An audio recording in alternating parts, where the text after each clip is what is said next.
Donc, on va commencer. Bonjour à toutes et à tous et bienvenue à ce webinaire sur l'implantation d'un programme de mentorat en organisation. Nous avons le plaisir de recevoir aujourd'hui Madame Lisa Marie Chabot, qui est directrice du développement organisationnel et des talents à la firme de génie conseil Nord Astello. Docteur Dominique Deschênes, qui est médecin de famille ainsi que présidente fondatrice du programme de mentorat du Collège québécois des médecins de famille, et Madame Rosalie Jalibert, pardon, experte du domaine préhospitalier et paramédic. Donc, Rosalie et Lisa Marie, vous avez toutes les deux participé à une démarche collective de développement d'un programme de mentorat pour vos organisations. Dans le cas de Lisa Marie, il s'agissait d'implantation d'un tout nouveau programme, alors que pour Rosalie, il était question d'analyser un programme existant et de le mettre à niveau. Le programme du Collège des médecins de famille existe quant à lui depuis plus longtemps et s'est appuyé sur différentes bases pour se construire. Alors, on va commencer avec l'émergence du besoin d'un programme de mentorat. Lisa Marie, comment est venue l'idée d'implanter un programme de mentorat à Nord d'Astello? Quels enjeux, besoins, objectifs ont guidé la réflexion de la firme? Bonjour, donc merci Carole. Donc le besoin pour nos talents de développer leurs compétences puis de travailler sur leur cheminement de carrière, c'est un besoin fort qui est exprimé là, depuis plusieurs années, comme ça l'est dans beaucoup d'entreprises. Puis le premier réflexe est souvent de se rabattre sur des formations, tu sais, ce qui est vraiment, on va développer les compétences par la formation, je vais m'inscrire à telle ou telle formation, alors qu'on sait que l'étendue des outils puis des méthodes est plus large que ça. Donc, oui, on peut investir en formation, mais c'est là qu'on a vu bon, que l'idée a commencé à émerger de travailler sur le mentorat. Ensuite de ça, on voyait comme enjeu là, de plus en plus le transfert des connaissances qui est rendu de plus en plus complexe avec un peu l'émergence encore plus grande là, du travail hybride. Donc, le besoin de formaliser une structure autour de ce qui, il y a quelques années, était comme plus facile de faire dans le cours des activités, a aussi été mis sur la table. Euh, on avait noté aussi au niveau des enjeux un taux de roulement peut-être plus fort chez nos gens qui joignaient l'entreprise autour de 3 ans d'ancienneté, donc un besoin autour de ça.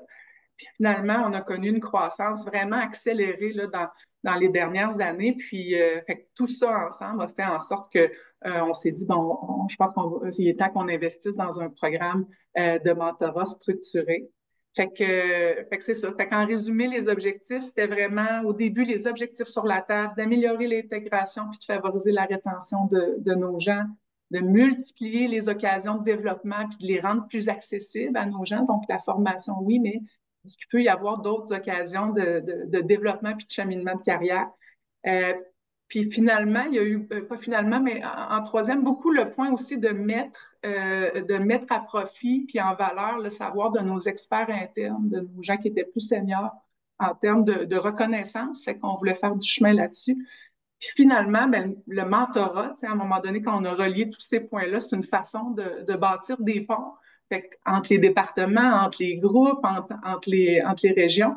Puis on le verra peut-être plus tard, là, mais on a bâti des ponts beaucoup plus grands que ça, là, au niveau de la langue, par exemple, parce qu'on est d'un océan à l'autre au Canada. Donc, et voilà, en condensé, comme introduction.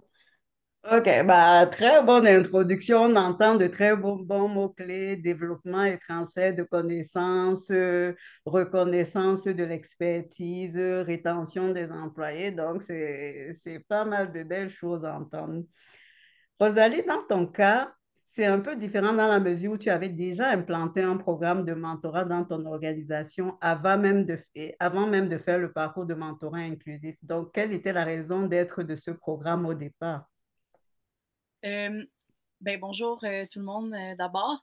Euh, le, le besoin du programme au départ, c'était vraiment dans le but d'aider les nouveaux paramédics à mieux s'intégrer et au métier et à l'organisation.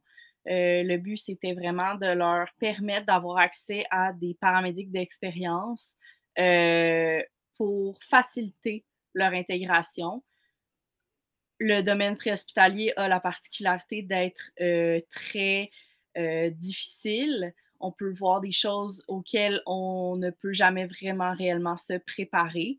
Donc, le mentorat venait aussi faire un pont là, avec cette particularité-là de notre domaine.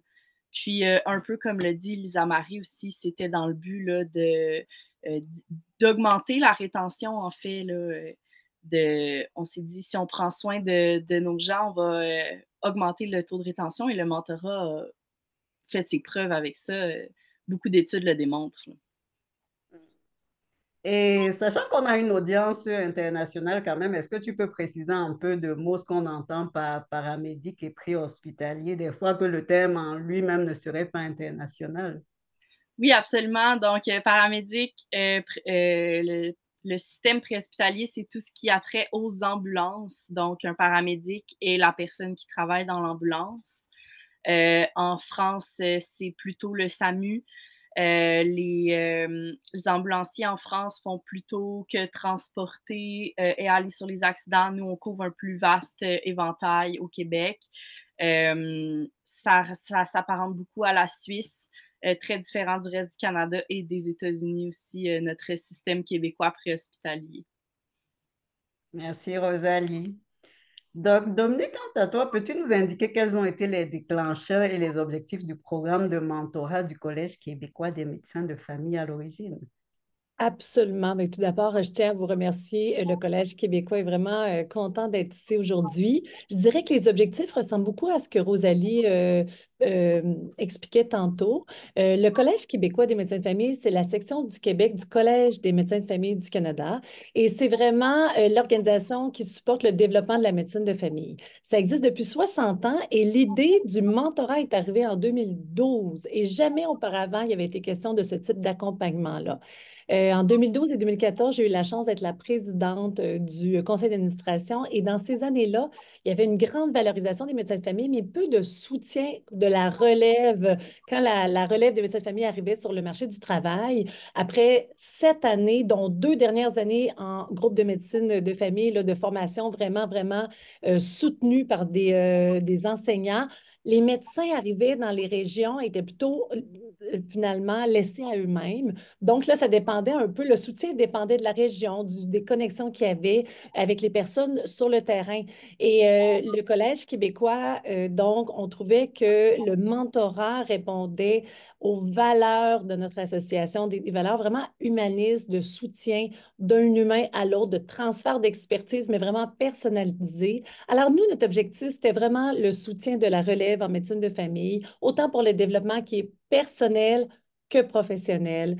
Et voilà, donc c'est vraiment comme ça que ça a commencé il y a à peu près une dizaine d'années et que ça fleurit depuis ce temps-là. Hmm.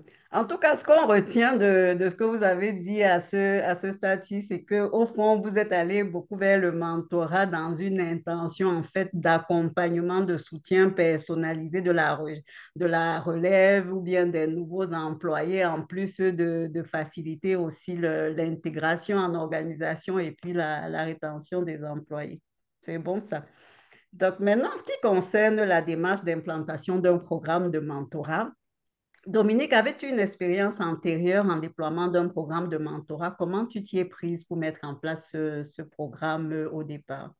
Alors, j'avais et on avait, donc le conseil d'administration, aucune expérience. Donc, l'idée du mentorat est venue naturellement de la présidence de notre conseil d'administration, mais sans savoir, on s'embarquait dans quel défi. Donc, ce qui s'est passé, c'est qu'on a voulu analyser au départ si c'était pertinent. Donc, on se questionnait. On ne savait pas encore si c'était efficace. Donc, on s'est mis à googler finalement toutes les organisations et les experts en mentorat. Ça a commencé comme ça. Et Mentorat Québec est sorti vraiment en premier comme soutien. D'ailleurs, Mentorat Québec, ça faisait pas longtemps qu'il existait non plus au Québec. Et donc, vraiment, on a bâti un comité de mentorat et on s'est mis pendant plusieurs mois à analyser toute la littérature qui existait et voir aussi s'il y avait du mentorat en médecine de famille de façon internationale. Et il n'y en avait pratiquement pas. Donc, on s'est vraiment basé sur l'expertise de mentorat Mentorat Québec et des gens vraiment comme Mme Kerrier, des gens vraiment qui sont experts là-dedans. Et on a bâti petit à petit avec des chercheurs aussi pendant 1 an et demi de temps là, pour voir si c'était pertinent. Et ben, là, puisque je suis encore là, on a réussi à convaincre là, le conseil d'administration de l'efficacité, de la puissance du mentorat. Bon, donc aujourd'hui, vous auriez utilisé les chats GPT, les copilotes de ce monde au début. Exact! C'est comme ça que ça a commencé. Ok, super. Lisa Marie et toi, quelles ont été tes démarches pour implanter ce nouveau programme à Nord Astello? Oui, ben c'est une démarche, comme vous l'avez dit, je pense, d'entrée de jeu collaborative. Fait que nous, au lieu d'aller regarder vers l'extérieur ce qui existait, on s'est vraiment collé sur nos besoins à l'interne. Donc, rapidement, on s'est collé à ce qu'on appelle chez nous l'opération, mais c'est vraiment le besoin de nos talents.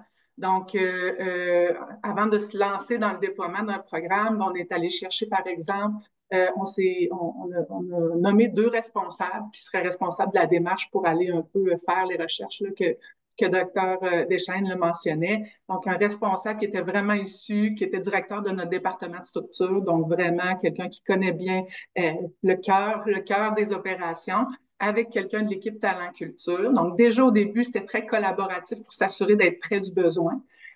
Puis, c'est ainsi qu'on a joint la cohorte de l'accélérateur mentoral avec Mentorat Québec au printemps 2023. Et là, on a vu encore une fois tout le potentiel d'une démarche collaborative parce qu'en plus d'être accompagné par des experts de mentorat, ben, on rencontre d'autres entreprises qui font partie de la démarche aussi. Puis là, ça devient très collaboratif dans les échanges d'expériences et de connaissances. Ça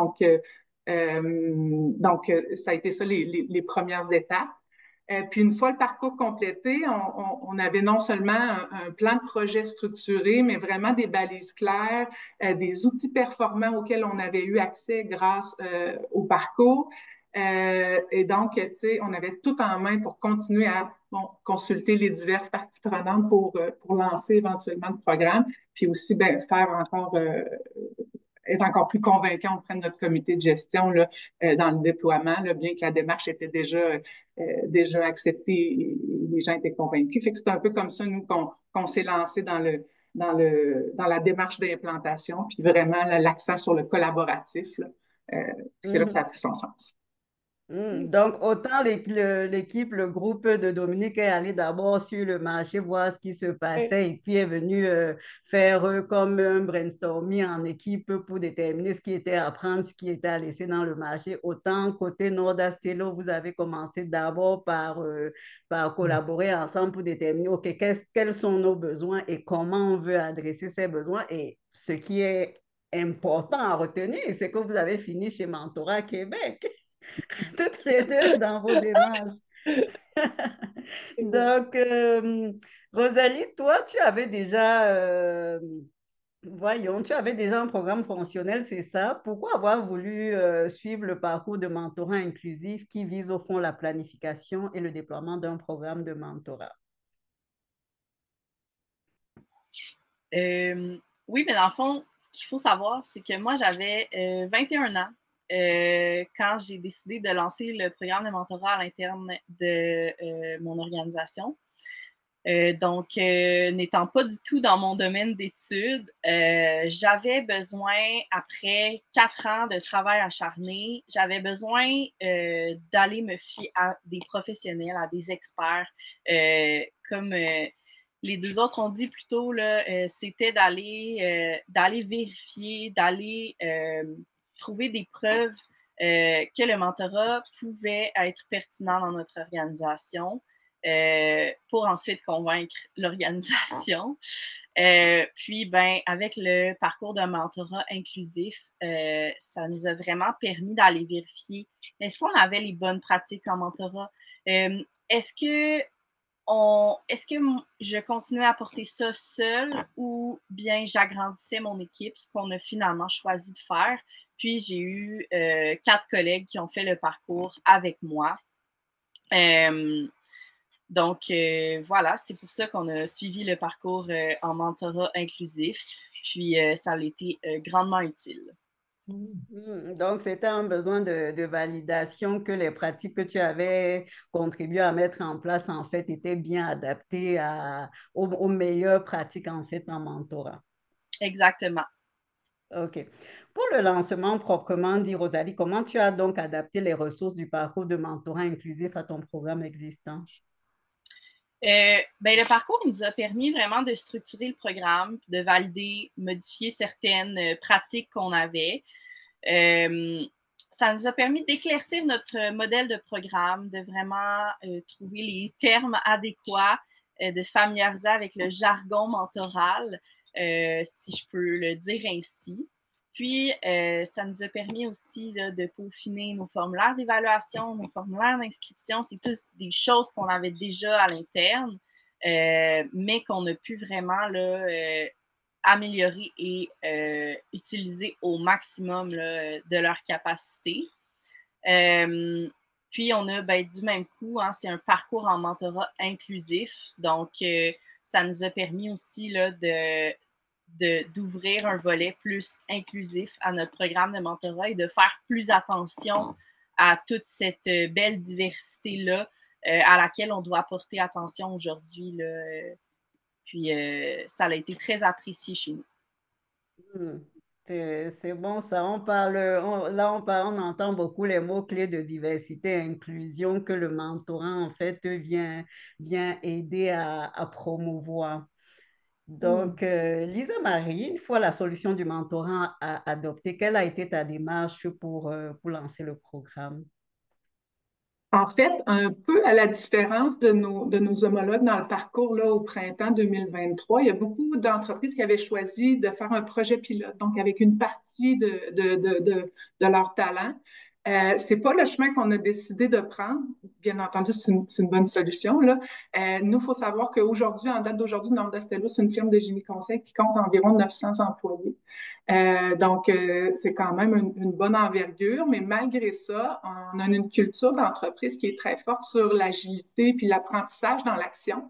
Puis je dois dire que la façon dont le parcours est bâti, ça permet ça. Donc, il y a les étapes, il y a beaucoup d'outils, c'est beaucoup ancré dans la réalité, dans comment ça va se passer dans le concret quand on va déployer le programme. Fait que tout ça, nous, ça nous a rassuré de fait de on ne fera pas un programme pilote, on va le lancer à l'ensemble de nos talents, mais on va se permettre de faire des itérations d'amélioration dans les cohortes subséquentes. Donc, je partage l'expérience que nous, on a choisi de faire. Donc, vraiment, dès le début du lancement, là, il y a eu beaucoup, en fait, de programmes est bâti comme pour faciliter ce lancement-là. Donc, on a passé par des étapes de communication, un peu de marketing de notre programme en établissant un webinaire de lancement. Là, tu sais, genre dans des éléments techniques qui pourraient peut-être servir à des gens là, qui veulent se... Mais bon, webinaire de lancement, une période de recrutement des mentors. Donc, on avait mis beaucoup d'accent sur ça. Donc, pas de programme de mentorat si tu n'as pas de mentor qui est intéressé à donner de son temps puis à s'investir dans cette démarche-là. Donc, vraiment de rassurer les mentors sur c'est quoi l'engagement, comment ils peuvent être accompagnés. Donc, le programme d'accélérateur mentoral a permis de nous outiller à faire ça. Recrutement des mentorés, il y a eu une période de jumelage, puis j'en reparlerai peut-être dans les apprentissages. On a fait beaucoup d'apprentissage dans cette période-là de jumelage-là. Il y avait vraiment des formations spécifiques qui étaient prévues. Donc, il y a vraiment un bel accompagnement de déploiement en étapes qui nous a permis là, vraiment de lancer, en fait, qui nous a permis d'avoir une cohorte. Notre première cohorte qui a été lancée suite au programme comptait 92 participants quand même, donc 46 diètes. C'était quand même une belle réussite pour une première cohorte. Puis là, on va s'apprêter à lancer en février notre deuxième cohorte de mentorat chez Nordastello. Puis on espère avoir un engouement similaire avec des améliorations qu'on aura apportées. Et voilà un peu pour peut-être certains éléments plus techniques ou plus dans le déploiement ou le lancement du programme de mentorat. Ah, bravo, en tout cas, côté Nordastello. Et j'ai entendu deux mots-clés qui me plaisent, et là, c'est complètement subjectif, mais c'est des mots-clés que j'adore, c'est-à-dire l'apprentissage dans l'action. C'est pour moi la meilleure façon d'apprendre. En tout cas, je ne sais pas si c'est parce que je suis formatée comme ça, mais c'est pour moi la meilleure façon d'apprendre. Et puis, j'entends aussi le droit à l'erreur, c'est-à-dire vous avez décidé d'y aller, vous allez par essai-erreur, l'essentiel, c'est d'apprendre. C'est des mots que j'aime. Donc, Dominique, de ton côté, comment as-tu procédé pour faire connaître le programme afin que le lancement soit réussi? En fait, je trouve ça super intéressant ce que Lisa Marie dit parce que c'est ça qu'on voyait dans la littérature quand on était au comité de mentorat il y a 10 ans. On voyait que dans les entreprises au Québec, la culture mentorale était déjà implantée. Nous, il fallait vraiment bâtir une culture. Dans la littérature, on sait que ça prend environ 7 à 15 ans avoir un changement de culture. Donc là, il faut vraiment se mettre dans ce mode-là. Alors, pour vraiment convaincre le conseil d'administration et les membres du Collège québécois que le mentorat était pertinent, on a amené beaucoup de rigueur par un projet pilote.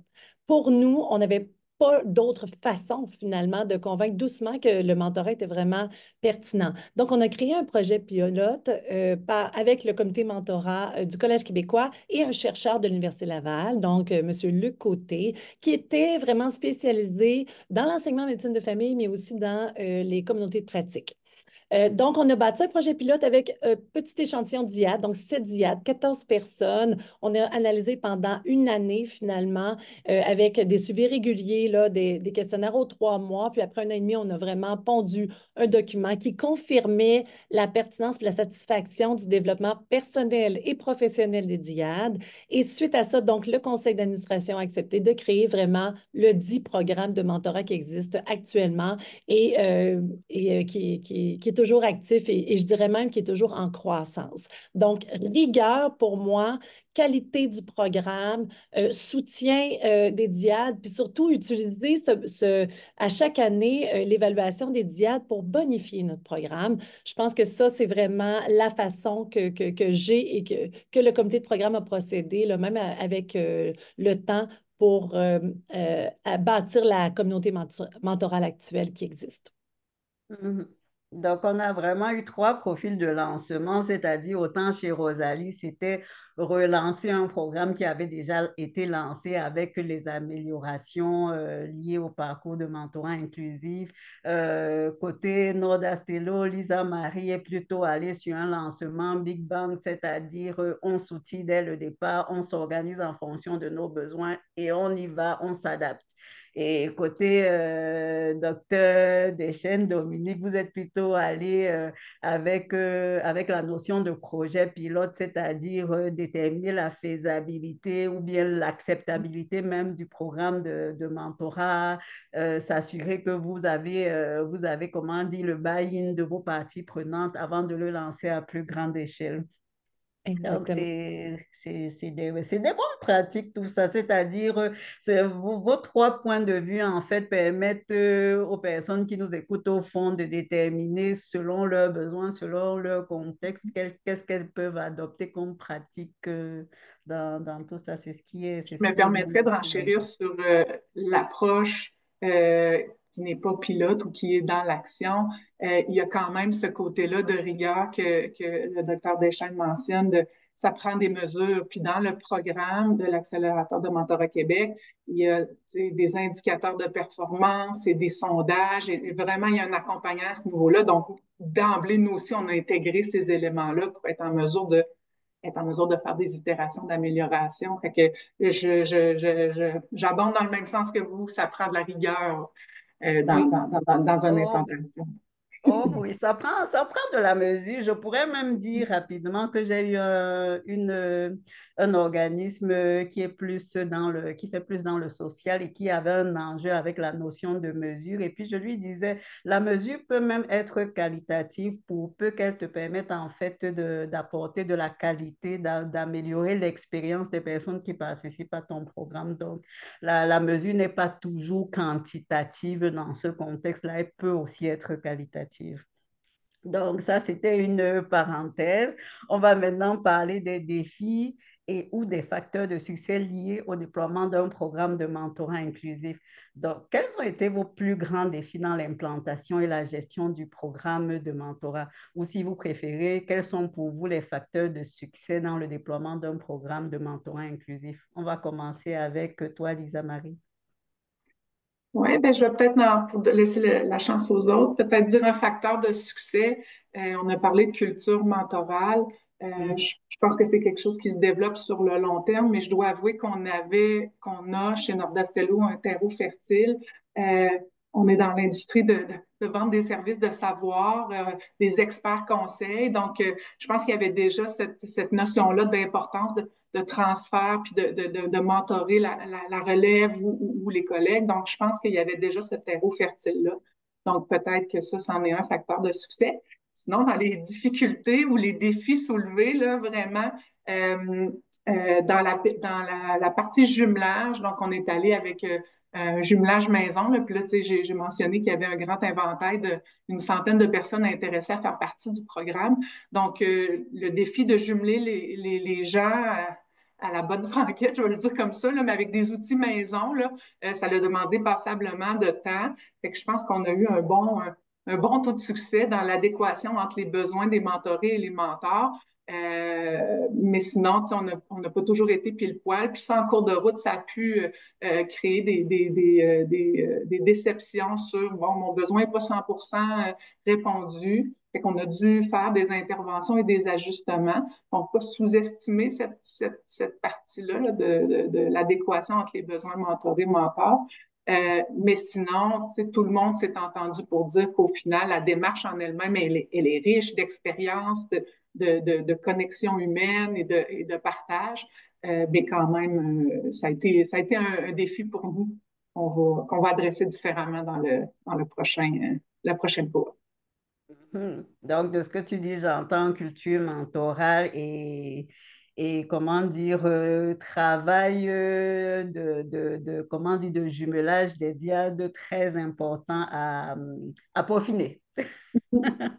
Donc, Rosalie et toi, les défis et ou facteurs de succès liés au déploiement? Oui, donc, étant dans une organisation privée, mon plus grand défi a bien sûr été de les convaincre de l'utilité du mentorat. Donc, j'ai dû axer beaucoup sur la rétention personnelle, aller chercher des études qui allaient dans ce sens-là. Puis finalement, ça a fonctionné. Mais ça a été un long parcours. Donc, pour moi, ça a vraiment été ça, le plus gros défi. Assurément, il y en a eu d'autres, mais j'étais jeune et fringante et prête à tout. Alors, je, je les oublie peut-être maintenant, mais assurément, là, de convaincre l'organisation, ça a été un long parcours sinueux, mais qui a mené à bon port. Puis, un facteur de succès, ben, pour moi, ça a vraiment été la persévérance de mon équipe. Donc, au début, j'avais 4-5 personnes qui m'aidaient pendant 2-3 ans. Puis, quand on a lancé officiellement le programme, quand on est passé de projet pilote à un programme officiel, j'ai eu beaucoup de gens qui se sont ajoutés à mon équipe. Puis la persévérance, vraiment, là, et j'oserais dire aussi, comme mes collègues, la rigueur de cette équipe-là, à vouloir que tout fonctionne et que tout soit mis en place pour aider les nouveaux paramédics. Ça a été vraiment là, un gage de succès chez nous. Donc là, j'entends des facteurs qui peuvent à la fois constituer des défis et qui sont aussi des facteurs de succès, c'est-à-dire obtenir le sponsorship des dirigeants de l'organisation et le buy-in aussi et l'engagement des personnes de l'environnement qui doivent comprendre la valeur du programme et adhérer en fait. Exactement. Hmm. Dominique, de ton côté, les Alors, défis moi, et ou facteurs de succès. donc, je fais du pouce sur ce que vous avez dit. C'est comme si le défi devient le plus grand élément positif. Donc, il y a deux choses. le coordonnateur, en fait, nous, c'est une coordonnatrice de programme, hein, et aussi les communautés de pratique, le soutien offert aux mentors. Donc, on voyait bien dans la littérature que le cœur du programme, c'est la coordonnatrice. Donc, nous, ça a toujours été des femmes. Donc, en 10 ans, on a changé 3 fois. Alors, c'est vraiment un défi quand la personne quitte. On a l'impression que tout s'écroule, mais non. C'est ça, hein, la créativité, la flexibilité. La dernière personne qui est arrivée, donc au nom de Madame Sophie Juigné, qui est ici, est absolument exceptionnelle. Les 3 ont été extraordinaires. Les 2 autres sont partis, pas parce qu'ils n'aimaient pas le mentorat, pas du tout. C'est des raisons personnelles. Et même, il y en a une qui est allée faire sa carrière, là. Elle ne fait que du mentorat maintenant, à tel point qu'elle aimait ça. Euh, et la coordonnatrice actuelle, en fait, me prouve à quel point c'est le cœur du programme, la coordination, parce que c'est cette personne-là, chez nous, en tout cas, les diades sont faits de humain à humain. C'est-à-dire qu'une personne humaine offre des profils de mentors aux mentorés. C'est extrêmement personnalisé. Et là, nous, les mentors reviennent. Donc là, il y a des mentors, il y en a une, entre autres, ça fait 9 ans qu'elle est là, qu'elle revient. Alors là, il y a une espèce de communauté mentorale qui se crée, mais vraiment l'idée par la coordonnatrice. Donc, beau défi, bien sûr, quand il quitte. Par contre, vraiment, je pense que ça, c'est un gage de succès. La coordonnatrice ou la personne qui fait le lien, qui assure la qualité et la rigueur du programme au courant de l'année. Donc, nous, le comité de programme qui existe toujours soutient la coordonnatrice dans ses défis, mais cette personne-là est vraiment essentielle. Et l'autre petite chose, c'est que notre particularité, nous, c'est qu'on soutient nos mentors au courant de l'année avec des communautés de pratique. Vous vous souvenez, je parlais d'un chercheur spécialisé dans les communautés de pratique. Donc, au départ, ça, c'est un défi, car tout le monde me disait, oh, les médecins de famille, on est vraiment surchargés de travail, on n'a vraiment pas le temps, en plus d'avoir un mentoré, de se soutenir entre mentors. Et sachez que ça m'a pris à peu près avec l'équipe 7 ans, convaincre les gens que c'était super important de soutenir les mentors. Et dans un dernier forum de mentorat, il y a quelques années, ça a été dit que ça, c'est vraiment un gage de succès et je le confirme. Les mentors qui se soutiennent entre eux, qui répondent entre eux à leurs besoins, qui restent, qui reviennent, qui soutiennent les autres, c'est extraordinaire. Et moi, comme présidente fondatrice, c'est cette communauté-là qui me nourrit parce que je suis toujours en train d'apprendre avec la communauté qui s'est bâtie à travers les années. Hmm.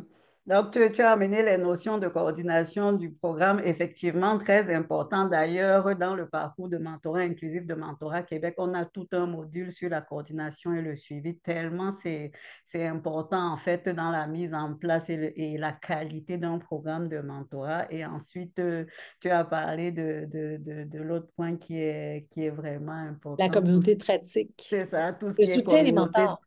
Mhm. Absolument, absolument. C'est-à-dire venir se parler entre pratiquants du mentorat sur nos besoins, sur nos limites, et puis s'aider en fait à se développer, à s'encourager, etc. Mhm. C'est vraiment bon la notion de communauté de pratique aussi. Donc, Lisa Marie, dans quelle mesure considères-tu que le lancement effectif du programme a permis d'atteindre les objectifs visés? Mais certainement, on considère qu'on a fait du chemin là, dans les objectifs que j'ai cités précédemment. En ce qui a trait au roulement, ben, c'est certain que c'est un des éléments parmi plusieurs ficelles à tirer pour favoriser la rétention. Mais tu sais, on fait des mesures continuellement là, pour voir ce qu'on chemine dans ces objectifs-là. Euh, mais finalement, le sondage, on a fait un sondage en fin de programme, puis vraiment sur le succès ou la poursuite de l'initiative, là, on avait quand même 95% de nos répondants qui disaient qu'on devrait procéder avec une deuxième cohorte en améliorant certains éléments, dont les communautés de pratique, le support aux mentors, les jumelages, bon, comme je l'ai dit. Donc, il y avait certains éléments qui ont ressorti, qui peuvent être améliorés dans l'action. Puis, ce qui est intéressant, peut-être faire le pont avec ce que le docteur Deschamps disait, mais 71% de nos répondants nous ont dit j'aimerais ça me réinvestir dans la deuxième cohorte du programme, puis j'ai envie de continuer parce que je pense que c'est une expérience qui se bâtit d'année en année, puis ce qui fait qu'on a une culture mentorale forte. Fait que pour moi, on s'entend, là, on a eu une année de vie dans le programme, là, donc est-ce qu'on a atteint tous nos objectifs? Non, mais est-ce qu'on est en bonne voie de le faire? Puis est-ce qu'on est encore convaincu chez Nordastello que c'est la bonne façon par le mentorat, de continuer à contribuer au cheminement de carrière, au développement de nos jeunes. Absolument. Là. Donc, Mm. on continue. Bah, à propos des objectifs, moi, ce que je dis toujours aux participants du parcours de mentorat inclusif, c'est que les objectifs doivent être étalés dans le temps pour être sûr qu'on se donne les moyens de bien les atteindre. Donc, ça va vraiment avec la notion d'objectif à court, moyen et long terme en fonction de nos besoins. Donc, j'aime entendre que côté Norda Stello, justement, vous estimez que pour la première année, vous avez atteint et mesuré les objectifs que vous étiez fixés et puis vous continuez à vous améliorer en fonction de vos besoins dans le futur. C'est vraiment ça la notion d'objectif évolutif en fait. Donc, Dominique et toi, quel est l'impact du mentorat pour le Collège des médecins de famille selon les objectifs de départ? En fait, l'impact est vraiment majeur parce que non seulement maintenant la pertinence du mentorat est reconnue au Québec et aussi au Canada de plus en plus, le Collège des médecins du Québec et notre ordre professionnel reconnaît que c'est de la formation continue. Donc, ça, c'est vraiment important parce qu'on donne comme le droit aux médecins puis l'espace de prendre ce temps-là, parce que moi, je dis toujours, c'est un cadeau, là, cette année mentorale-là, de prendre du temps pour soi, pour mieux se développer, pour être une meilleure personne, un meilleur médecin. Et ce qui s'est passé, nous, de façon historique, et je pense que c'est là vraiment où il y a eu l'essor du programme, c'est la pandémie. Parce qu'en pandémie, là, ça a été terrible pour la communauté là, des médecins. Ça a été vraiment lourd pour tout le monde, là, mais je veux dire, pour nous, là, on s'entend. Et là, on a décidé d'ouvrir, pas juste aux jeunes médecins, mais à toute personne qui vivait une période de transition. Et c'est vraiment là où la richesse de notre programme a été atteinte parce que là, on a connu vraiment l'idée de la zone de l'inimalité qu'on parle de transition. Et là, on a commencé à soutenir des gens dans diverses périodes, finalement, de leur carrière, parce que pour X raisons, il y en a qui ont dû faire des transitions de carrière dans notre domaine après la pandémie. Et là, vraiment, on a commencé à pas regarder la relève, mais vraiment offrir à tous les membres qui en avaient le besoin. Bien sûr, nous, on a un nombre maximal, par contre, d'IAD par année, mais en offrant à plein d'âges différents, de générations différentes. Là, puis je trouve ça intéressant parce que cette année, le thème, c'est l'intergénérationnel et ça tombe exactement dans nos besoins actuellement. Donc là, on est allé vraiment enrichir le programme et le comité de programme et le conseil d'administration. Donc maintenant, le mentorat est reconnu comme une façon de se former, finalement, de faire la formation continue pour être un meilleur médecin, une meilleure personne. Et il y a vraiment une communauté qui se construit pour se soutenir entre nous. Alors, tu sais, quand j'entends des gens me dire ou encore écrire, là, tu sais, à la coordonnatrice dans les évaluations, ça a changé ma vie. Moi, je n'ai pas besoin d'autres. Tu sais, quand on parlait de qualitatif, là, tantôt, j'ai pas besoin de chiffres, là. Si quelqu'un dit ça a changé ma vie et j'ai pris des décisions dans ma carrière qui ont changé l'impact dans ma vie, je suis plus heureux et meilleur médecin, mon Dieu. Alors, c'est clair que pour nous, c'est en croissance, puis on est vraiment content de ça. Absolument. Mais tu as parlé de reconnaissance du travail de mentorat en formation continue. Justement, un des enjeux de recrutement pour les programmes de mentorat dans les organisations, c'est la reconnaissance du temps passé dans cette activité. Donc, dans quelle mesure le temps investi par les personnes participant à vos programmes de mentorat est reconnu comme de la formation continue? Je vais aller avec toi, Lisa Marie. Mais c'est sûr que c'est facilitant lorsqu'on a un ordre professionnel qui reconnaît, ce qui est le cas de l'ordre des ingénieurs aussi, là, notamment. Mais ces heures-là peuvent être reconnues par les ordres lorsque le programme est bien balisé, est bien construit, puis qu'il y a un suivi, puis une structure sérieuse. Donc, du même côté, chez Nordestello, on reconnaît ces heures-là comme de la formation, tu sais, de la formation continue. Donc, j'ai vu passer dans le chat des questions en lien avec les budgets d'heures. Là. Donc, évidemment, là, on a évalué ces heures-là comme des heures de formation continue. On a évalué notre capacité d'entreprise aussi à être capable de supporter ce programme-là. Donc, on a donné un budget d'heures par mentor et mentoré là, à investir là, dans une année de mentorat. Donc, on a quand même balisé là, ces éléments-là. Fait que dans cette structure-là, avec des balises, on reconnaît les heures de formation ou les heures de mentorat comme de la formation. Puis certains ordres professionnels aussi, notamment le font. Là, donc, Ah, c'est bon ça.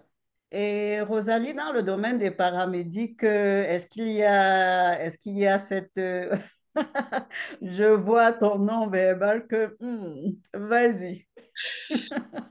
Non, malheureusement, les paramédics, on n'a pas d'ordre professionnel, donc notre formation continue, ça a ses avantages, ses désavantages, quoique j'aimerais bien avoir un ordre. Par contre, notre formation continue pour l'instant est axée seulement au niveau médical de toutes nos connaissances qu'on a besoin en général, ce qui n'est pas mauvais en soi. Euh, Par contre, le mentorat ne peut pas entrer dans la formation continue obligatoire. Mais pour l'instant, c'est sur une base volontaire, mais on n'a pas de. On n'a aucun problème au niveau de la rétention des mentors. Donc, c'est un programme qui a attiré énormément de mentors à vouloir s'impliquer. Il y en a qui ont fait 1 an, qui ont après abandonné, sont allés vers autre chose. Mais on en a énormément beaucoup qui sont restés mentors et qui le sont depuis maintenant 3, 4, 5 ans. Donc, c'est pas même le fait que les heures soient pas reconnues, c'est pas un enjeu pour l'instant pour nous. OK. Ah, c'est bon à savoir, quoique le fait que ce soit reconnu quand même comme de la formation continue, ça aide quand même comment dire, à attirer des gens qui estiment que, bon, là, je suis occupée. Si en plus on ne me le reconnaît pas comme de la formation continue, je n'ai vraiment pas de temps à y mettre. Pourtant, c'est des personnes qui pourraient être intéressées. Donc, c'est bon de comprendre que dans ce domaine-là, ce ne soit pas nécessairement bloquant. Exact. Dominique, est-ce que tu aurais quelque chose à ajouter sur ce que tu avais dit précédemment concernant le lien entre le mentorat et comment dire, la libération d'heures en formation continue? Ben, on dirait que je dirais l'adjectif crédibilité. En fait, tu sais, en fait, c'est pas un adjectif, mais tu sais, ce mot-là me vient en tête parce que à partir du moment où l'ordre a reconnu que c'était de la formation continue, la crédibilité est arrivée. Puis là, après la rigueur, là, on dirait que ça a vraiment aidé quand on parlait de cela. C'est comme si c'est une compétence transversale pour quelques-uns, mais moi et l'équipe du Collège québécois, on trouve que c'est beaucoup plus qu'une compétence transversale. Hein. C'est très complexe et c'est très varié ce que ça apporte, en fait, le mentorat. Puis ça peut dépendre des objectifs du mentoré, bien sûr. Puis pour que vous compreniez bien à quel point c'est reconnu en ce moment, notre ordre professionnel, les médecins de famille, en fait, depuis quelques années, nous oblige à faire un nombre X de crédits sur 5 ans de formation continue pour se tenir à jour en tant que médecin de famille. Et cette année-là, parce que nous, c'est une année mentorale, elle Mhm. offre environ la moitié des crédits qu'on peut prendre, qu'on peut avoir sur 5 ans. Donc, ça donne Oh, vraiment, oui, c'est vraiment majeur. Moi, j'ai toujours dit que ça, c'était un grand succès, là, tu sais, on a vraiment gagné cette partie-là, cette reconnaissance-là. Donc, la personne qui rentre dans une expérience mentorale, parce que c'est tout un voyage, hein, c'est quand même beaucoup d'énergie, s'impliquer en mentorat, autant pour le mentoré, plus pour le mentoré, mais quand même aussi pour le mentor. Eh ben, ça donne cet espace-là parce que cette année-là, en plus de travailler, tu n'es pas obligé de faire toutes les formations continues usuelles, mais bien te concentrer au mentorat. Puis tantôt, Carole, tu disais que apprendre par l'action, on sait dans la littérature que c'est environ 70% de nos apprentissages et le mentorat environ 20%. Donc, c'est vraiment important de libérer cet espace-là. Puis il y a probablement de l'action dans le mentorat et on peut mélanger tout ça. Mais les médecins de famille, l'ancienne façon d'avoir une formation avant le mentorat, c'était vraiment d'aller à des congrès. Mais ça, on sait qu'on retient environ 10% des choses. Puis c'était très peu intéressant comparé à l'expérience intégrative qu'est le mentorat, entre autres, puis du travail de tous les jours, là, finalement. ben, je confirme ce que tu dis, Dominique, pour mon expérience personnelle, c'est-à-dire j'ai beaucoup été mentor les dernières années et au-delà de ce que mes mentorés apprennent certainement, moi aussi, c'est sûr, je ne me pose même pas la question. Je me suis tellement développée en tant que personne, en tant que mère, en tant qu'amie, bref, en tant qu'individu. Ça m'apporte beaucoup et même dans ma façon d'aborder mon travail au quotidien, le fait d'être mentor change complètement ma perspective, mon approche du travail. Donc, en ce qui me concerne, tu prêches une convaincue. Donc, fort de vos expériences, quelle est la place du mentorat dans vos domaines? Ici, on parle des domaines paramédics, médecine familiale, ingénierie. On commence avec toi, Rosalie. Donc, pour bien comprendre ma question, là, c'est important de comprendre le domaine préhospitalier, ce qui est une chose complexe à expliquer en 2-3 minutes. Le préhospitalier, c'est un domaine qui est parapublic au Québec. Donc, nos organisations sont des entreprises privées, des coops, des OBNL. Ça revient donc au choix de chacun des dirigeants de ces organisations-là de faire ce qu'ils veulent.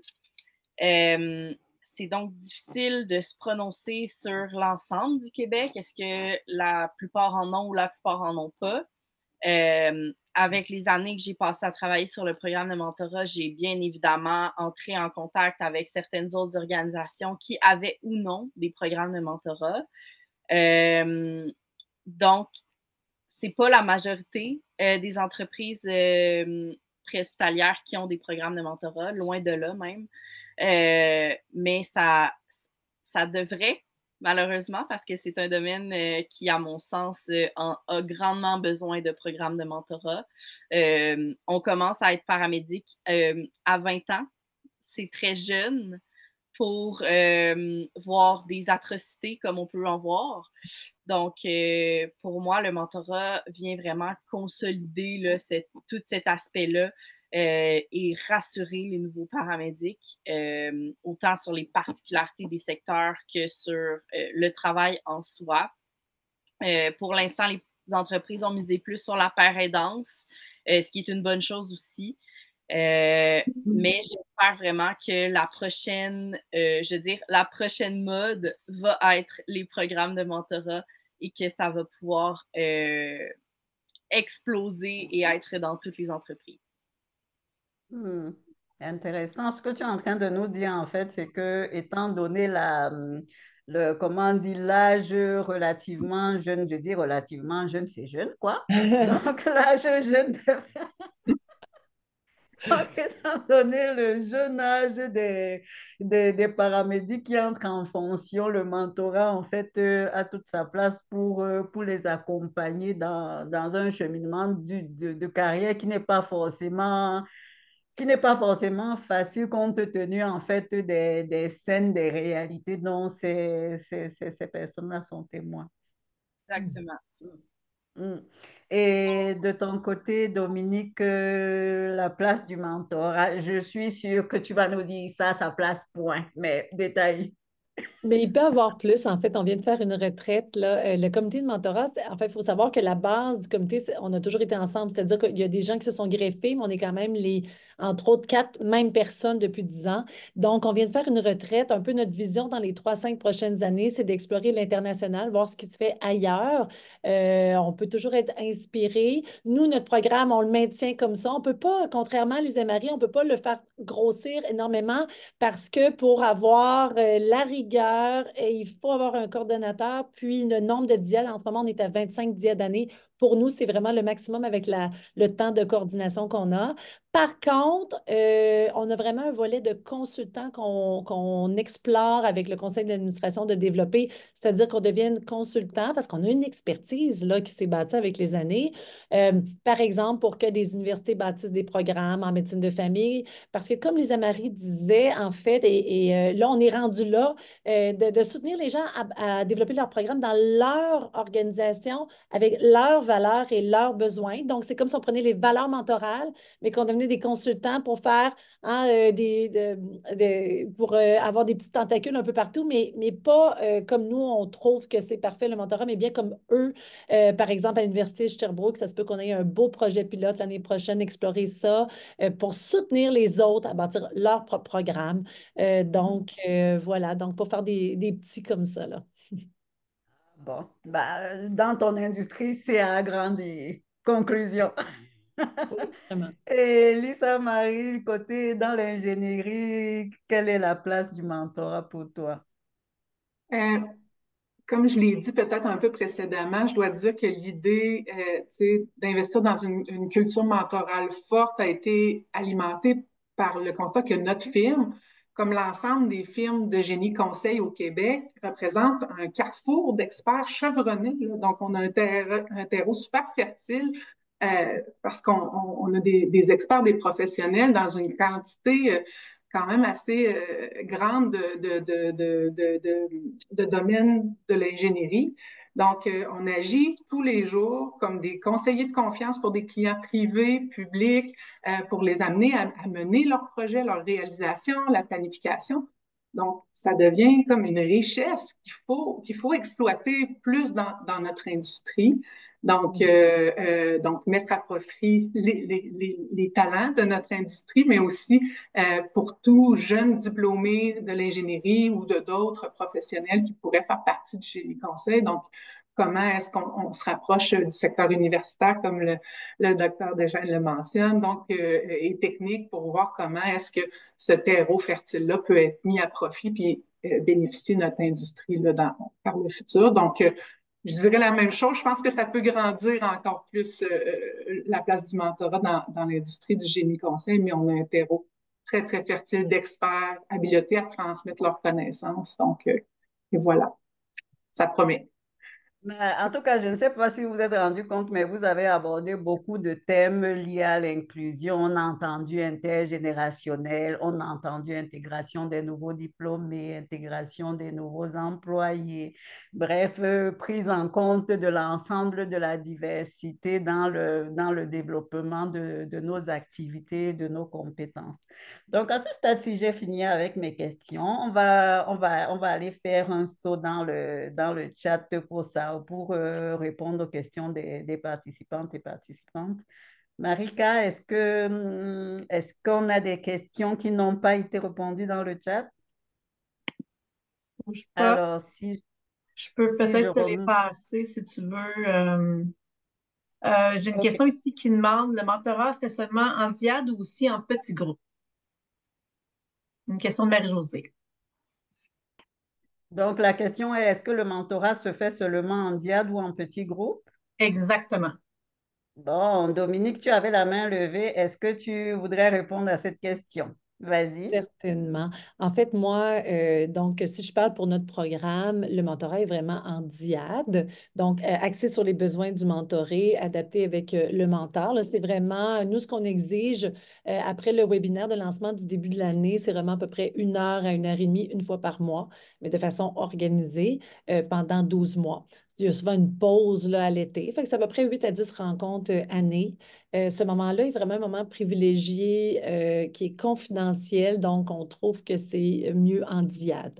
Par contre, et puis je réponds un peu à une autre question que j'ai vue pour le soutien aux mentors, ça c'est différent parce qu'on a bâti une communauté de pratique et ça c'est en groupe.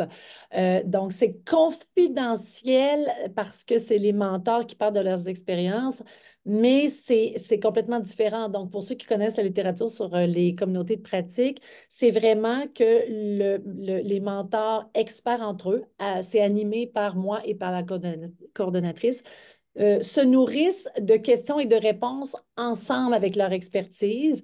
Et je peux vous dire que plus les mentors donc, reviennent après chaque année et qu'ils deviennent experts, plus les discussions sont riches. Et ça, on trouve que c'est vraiment efficace de le faire en petit groupe avec un animateur avec des compétences là, vraiment, je veux dire, avec une littérature qui soutient là, la façon d'orchestrer les discussions.